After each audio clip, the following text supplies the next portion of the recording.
Hi అండి అందరికీ. ఈ బ్లౌజ్‌తో ఒకసారి చూద్దాము. ఇది వచ్చేసి వర్కు శారీ మీది బ్లౌజు. మనకి నెక్ వాళ్ళు చిన్నగా ఇస్తారు కదా! ఆ చిన్న నెక్‌ని నేను రౌండ్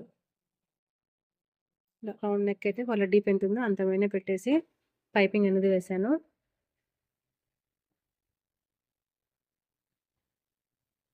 చిన్న నెక్ ఉన్న వాళ్ళకి ఇది సరిపోతుందండి. ఇదిగోండి మధ్యలో బంచ్ వచ్చింది. ఆ బంచ్ అయితే మిడిల్‌లో వేసేసి స్టిచ్ చేశాను. ఇలా హ్యాండ్‌కి కూడా ఇలా బంచ్ వచ్చింది. మనకి హ్యాండ్ పొడవు ఉన్నప్పుడు ఇలా మనం పైకైతే క్లాత్ వదులుకొని ఇలా కింద మనకు ప్లెయిన్ కనిపియకుండా ఇలా పైపింగ్ అనేది వేసుకుంటే చాలా నీట్‌గా ఉంటుంది. సేమ్ మనకు ఎంబ్రాయిడింగ్ వేసినట్టుగా కనిపిస్తుంది కదా! రెడీమేడ్ వర్క్ వచ్చింది దీనికి. మన ఫ్రంట్ కూడా పైపింగ్ అనేది వేశాను. ఈ బ్లౌజ్ కూడా వీళ్ళదేనండి. ఈ 2 బ్లౌజులు ఒకటే ఇంటి వాళ్ళవి. కానీ ఈ 2 బ్లౌజులు ఒకటే ఇంటి వాళ్ళవి. మెజర్‌మెంట్స్ కానీ వేరే.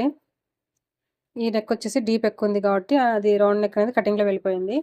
మనం సేమ్ యాజ్ ఇట్ ఈజ్ ఇది లైట్ గోల్డ్ కలర్ నేను లేస్ అనేది అటాచ్ చేశాను. మధ్యలో క్రీపరు. ఇది హ్యాండ్ పొడవు ఇంకా చాలా పొడవుగా ఉన్నాయి హ్యాండ్స్. ఇలా కింద కూడా లేస్ అటాచ్ చేశాను. ఫ్రంట్ కూడా లేస్. ఈ 2 బ్లౌజుల్లో మీకు ఏ బ్లౌజ్ నచ్చిందో చిన్న కామెంట్ అయితే చేయండి.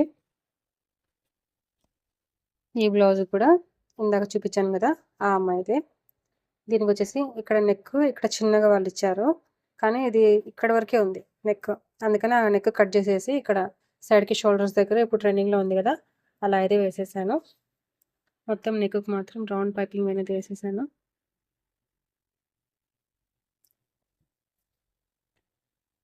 హ్యాండ్స్ కదా ఇలా కట్ వర్క్ వచ్చింది. ఫ్రంట్ కూడా పైపింగ్. ఈ వీడియో కనుక మీకు నచ్చినట్టయితే లైక్ చేసి నా ఛానల్‌ని సబ్స్క్రైబ్ చేసుకోండి.